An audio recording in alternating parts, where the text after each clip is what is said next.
And now, the best 60-ish seconds of your week. And as October rolls on, the long and winding road is nearing an end. And with under 20 days soon to be upon us in this presidential campaign, I'm getting literally 20 pieces of mail per day.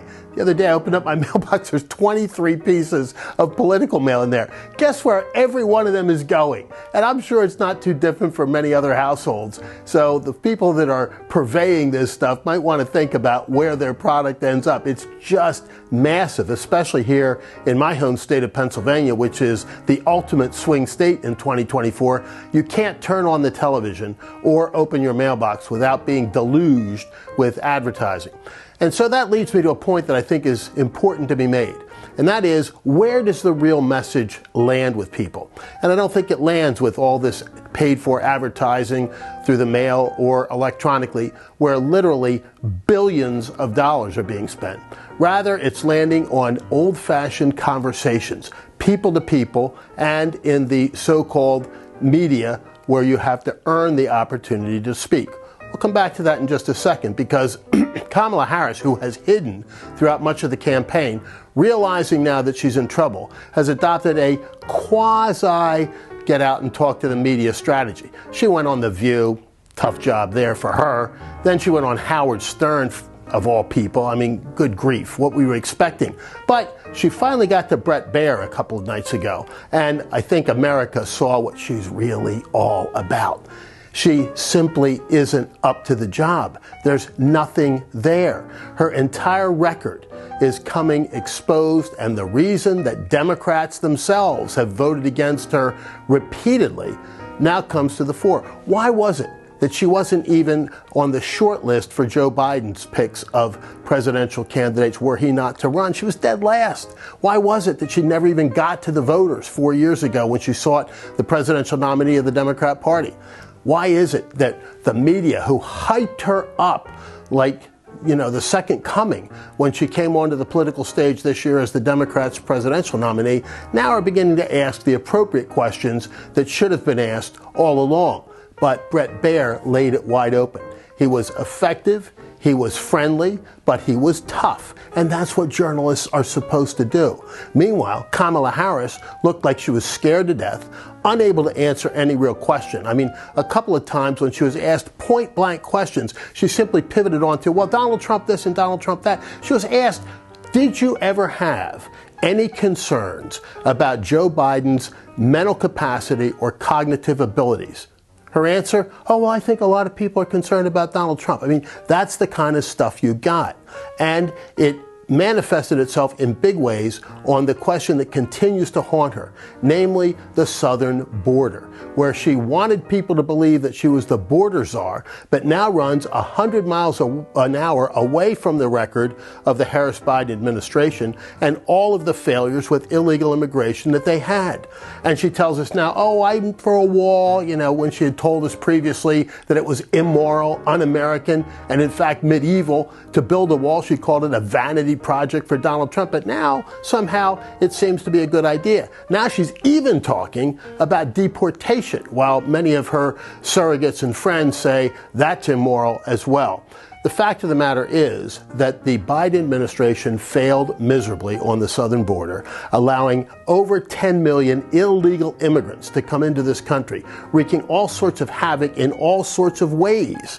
And now those chickens are coming home to roost, and Kamala Harris has to deal with it, and she's completely and totally incapable of doing so. And so that issue rises up just below the economy, which continues to dominate voters' minds as we move into the home stretch of the 2024 race. And part of the Harris strategy now links back to that issue of immigration. We'll get to that in just a minute, because what she's done, because she's not capable of producing the kinds of rallies that Donald Trump has held, you think about it. The one in Butler, PA, over 100,000 people attended. I mean, Kamala Harris and Tim Walz couldn't come up with 10% of that number if they tried. You know, they tried out these quote-unquote Republicans for Harris and Walz, and you see more empty chairs than you do people actually attending. They simply don't have the ability to produce large crowds. So what they've done is turn to surrogates who can get large media. And that hasn't worked so well either. You have Barack Obama, presumably the star of the Democrats out in Pittsburgh, openly saying that he's very concerned about the Harris campaign in Pennsylvania in particular, and among quote-unquote the brothers in particular as well.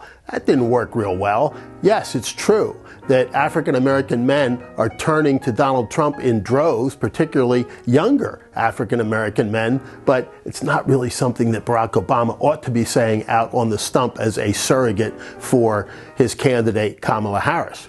So you look across the other side of the country, and there is Bill Clinton, looking a little aged at this point, talking about immigration and saying in incredible fashion, and accurately so, that had the people coming across the border been vetted a little better, Laken Riley would be alive today. Laken Riley, a name that the Democrats don't even want to mention, brutally murdered by an illegal immigrant. And Bill Clinton says, had they properly vetted, it wouldn't have happened. And that, again, is a damning indictment of the Harris-Biden administration and their failed policies on the southern border, taken by none other than Bill Clinton, who incidentally also mentioned that we don't have enough children being born in America today, and that's one of the reasons why we need additional immigration. How does that work out for those people that are constantly telling us that the way to a better future and a better America is simply to have more abortions?